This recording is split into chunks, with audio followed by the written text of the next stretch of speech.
Hello. Today we get to read Habakkuk and a little bit of Jeremiah. So we'll start with Habakkuk 1. The oracle that Habakkuk the prophet saw. O Lord, how long shall I cry for help, and you will not hear? Or cry to you, violence, and you will not save? Why do you make me see iniquity, and why do you idly look at wrong? Destruction and violence are before me, strife and contention arise. So the law is paralyzed, and justice never goes forth. For the wicked surround the righteous, so justice goes forth perverted. Look among the nations and see, wonder and be astounded, for I am doing a work in your days that you would not believe if told. For behold, I am raising up the Chaldeans, that bitter and hasty nation, who march through the breadth of the earth to seize dwellings not their own. They are dreaded and fearsome. Their justice and dignity go forth from themselves. Their horses are swifter than leopards, more fierce than the evening wolves.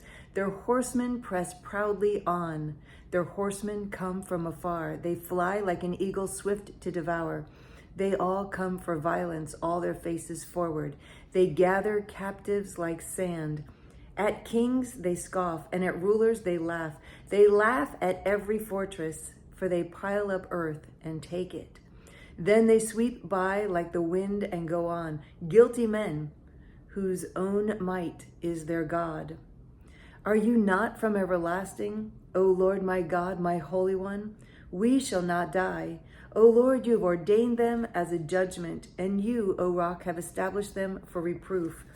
You who are of purer eyes than to see evil and cannot look at wrong, why do you idly look at traitors and remain silent when the wicked swallows up the man more righteous than he? You make mankind like the fish of the sea, like crawling things that have no ruler. He brings all of them up with a hook. He drags them out with his net. He gathers them in his dragnet, so he rejoices and is glad. Therefore he sacrifices to his net and makes offerings to his dragnet, for by them he lives in luxury, and his food is rich. Is he then to keep on emptying his net and mercilessly killing nations forever? Chapter 2. I will take my stand at my watchpost and station myself on the tower and look out to see what he will say to me and what I will answer concerning my complaint. And the Lord answered me. Write the vision, make it plain on tablets, so he may run who reads it. For still the vision awaits its appointed time. It hastens to the end. It will not lie. If it seems slow, wait for it. It will surely come. It will not delay. Wow, that's a word. That's a word for some of us today. Probably all of us today. That's so good. Behold, his soul is puffed up. It is not upright within him, but the righteous shall live by his faith. Moreover, wine is a traitor, an arrogant man who is never at rest. His greed is as wide as Sheol. Like death, he has never enough.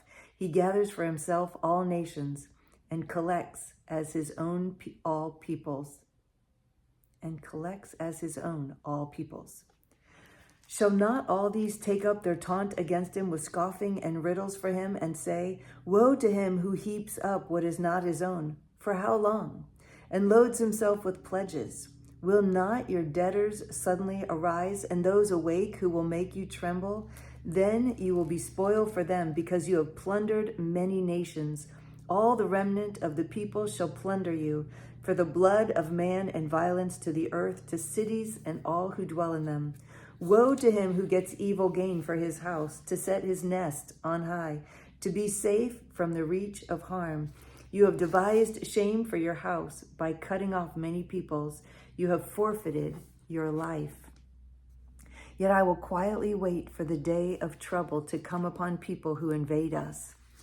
Though the fig tree should not blossom, nor fruit be on the vines, the produce of the olive fail, and the fields yield no food. The flock be cut off from the fold, and there be no herd in the stalls. Yet, I will rejoice in the Lord. I will take joy in the God of my salvation. God, the Lord, is my strength. He makes my feet like the deer's. He makes me tread on my high places. To the choir master with stringed instruments. Oh, I love that. Though the fig tree failed to blossom and there's no food on the vine, yet I will rejoice in the Lord. That's so good. Okay, let's keep going. Jeremiah 25. The word that came to Jeremiah concerning all the people of Judah in the 4th year of Jehoiakim, the son of Josiah, the king of Judah, that was the 1st year of Nebuchadnezzar, king of Babylon, which Jeremiah the prophet spoke to all the people of Judah and all the inhabitants of Jerusalem. For 23 years, from the 13th year of Josiah the son of Ammon, king of Judah, to this day, the word of the Lord has come to me, and I have spoken persistently to you, but you have not listened. You have neither listened nor inclined your ears to hear, although the Lord persistently sent to you all his servants, the prophets, saying, Turn now, every one of you, from his evil way and evil deeds, and dwell upon the land that the Lord has given to you and your fathers from of old and forever. Do not go after other gods to serve and worship them, or provoke me to anger with the work of your hands. Then I will do you no harm. Yet you have not listened to me, declares the Lord, that you might provoke me to anger with the work of your hands to your own harm. Therefore, thus says the Lord of hosts, because you have not obeyed my words, behold, I will send for all the tribes of the north, declares the Lord, and for Nebuchadnezzar, the king of Babylon, my servant. And I will bring them against this land and its inhabitants, and against all these surrounding nations. I will devote them to destruction and make them a horror, a hissing, and an everlasting desolation. Moreover, I will banish from them the voice of mirth and the voice of gladness, the voice of the bridegroom and the voice of the bride, the grinding of the millstones and the light of the lamp. This whole land shall become a ruin and a waste, and these nations shall serve the king of Babylon 70 years. Then, after 70 years are completed, I will punish the king of Babylon and that nation, the land of the Chaldeans, for their iniquity, declares the Lord, making the land an everlasting waste. I will bring upon that land all the words that I have uttered against it, everything written in this book, which Jeremiah prophesied against all the nations. For many nations and great kings shall make slaves even of them, and I will recompense them according to their deeds and the work of their hands. Thus the Lord, the God of Israel, said to me, Take from my hand this cup of the wine of wrath, and make all the nations to whom I send you drink it.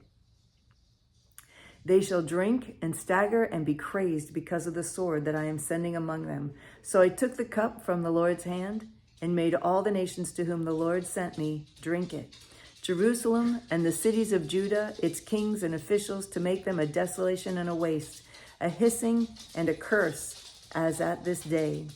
Pharaoh, king of Egypt, his servants, his officials, all his people, and all the mixed tribes among them, all the kings of the land, and Uz, and all the kings of the land of the Philistines, Ashkelon, Gaza, Ekron, and the remnant of Ashdod, Edom, Moab, and the sons of Ammon, all the kings of Tyre, all the kings of Sidon, and the kings of the coastland across the sea, Dedan, Tema, Buz, and all who cut the corners of their hair, all the kings of Arabia, and all the kings of the mixed tribes who dwell in the desert, all the kings of Zimri, all the kings of Elam, and all the kings of Media, all the kings of the north, far and near, one after another, and all the kingdoms of the world that are on the face of the earth.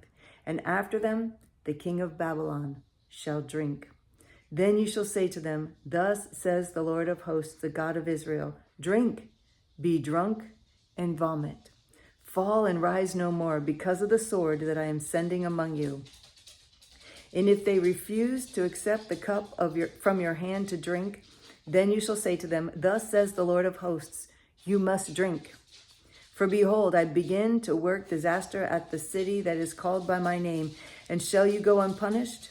You shall not go unpunished, for I am summoning a sword against all the inhabitants of the earth, declares the Lord of hosts. You therefore shall prophesy against them all these words, and say to them, The Lord will roar from on high, and from his holy habitation utter his voice. He will roar mightily against his fold and shout like those who tread grapes against all the inhabitants of the earth. The clamor will resound to the ends of the earth, for the Lord has an indictment against the nations. He is entering into judgment with all flesh, and the wicked he will put to the sword, declares the Lord. Thus says the Lord of hosts, behold, disaster is going forth from nation to nation, and a great tempest is stirring from the farthest parts of the earth. And those pierced by the Lord on that day shall extend from one end of the earth to the other. They shall not be lamented or gathered or buried. They shall be dung on the surface of the ground. Wail, you shepherds, and cry out, and roll in ashes, you lords of the flock. For the days of your slaughter and dispersion have come, and you shall fall like a choice vessel. No refuge will remain for the shepherds, nor escape for the lords of the flock. A voice, the cry of the shepherds, and the wail of the lords of the flock. For the Lord is laying waste their pasture, and the peaceful folds are devastated because of the fierce anger of the Lord. Like a lion, he has left his lair, for their land has become a waste because of the sword of the oppressor and because of his fierce anger. Okay, that's all for today. My favorite part, I know you know it because I repeated it when I read it.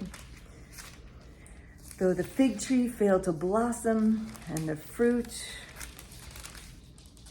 what is it?